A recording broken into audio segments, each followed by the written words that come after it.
I was driving down from my house to meet a guy who potentially was interested in swapping my 1980 MGB for a Triumph Stag. And it's a trade I was quite interested in seeing how it played out, but the MG really wanted no part of it, and unfortunately this otherwise very reliable car let me down, and it basically said, no, not having it, no, Ross, you are not getting rid of me. Well, you couldn't make it up, could you? I pulled into a garage at the bottom of a hill and it erupted in a cloud of steam. I mean, it put on a hell of a show. It turned out the little plastic cap in the top of the stat housing had blown out from the heat, so I was stuck. So, onto the bus to go to the local motor factors. I'm just after getting off one of these stupid things. You know, it's the first time this car's ever actually broken down, and I have to say, it worked out quite well because I broke down outside a mechanic shop and there was a motor factors 3 bus stops away, so I was able to get quite a few parts to actually get sorted out. So I'm on the bus on the way back to the car now, so let's see if we can get it sorted out. Well, we found our problem. Feckin' heater valves in these things are a pain in the arse. What the hell am I going to do there? I'm going to just have to nurse it home.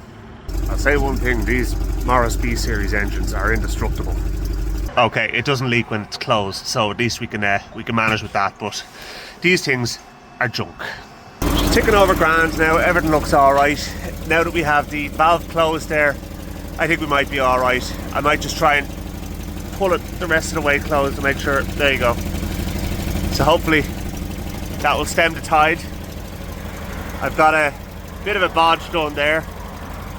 Not my best work, but what happened was the plastic cap that was there basically blew off it. And we are back motoring.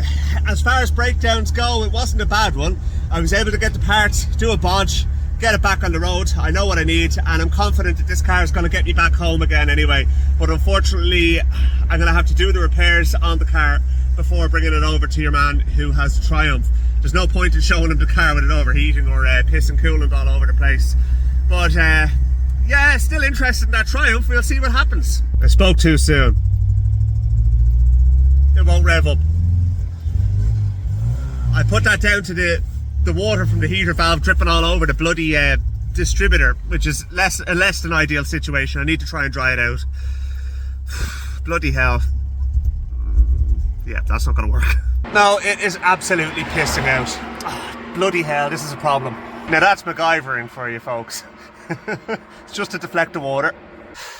You know what? It's rarely original parts that let you down. It's the crappy aftermarket ones, and that heater valve is a crappy aftermarket part. I'm stuck. I think it's a tow truck. But my final resting place while I wait for the tow truck is Es Butler Motors here on the N81 on the way up towards Blessington.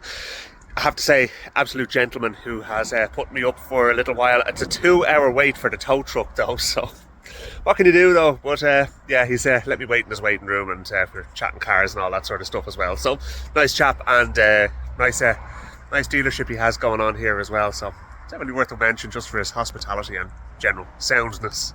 So the MG didn't want to go, it didn't want to leave my hands, and decided to throw a strop because of the fact that it thought that I was possibly trading it in for a Triumph Stag. So now I'm stuck on the side of the road and I'm freezing my mebs off. And thank you so much to Es Butler. It's not Es Butler, it's Es Butler, for looking after me. Unfortunately, he's left, and the tow truck driver still isn't here. It's like 2.5 hours later. So I need to get off the side of the road at some stage or another. And I am now sitting flaked out on the couch after that ordeal. The car is now back in the garage, and I waited 3 hours for the tow truck. Not the driver's fault, but the dispatching company's fault. I don't understand why they have this expectation of drivers to be everywhere all at once. So 3 hours waiting, I think, is a little unreasonable. So I'm going to be joining the AA or something like that. I don't know. Anyway, just what a day. A complete day wasted. Got nothing done. Oh well, anyway, look, home, and the car's home, so such is life.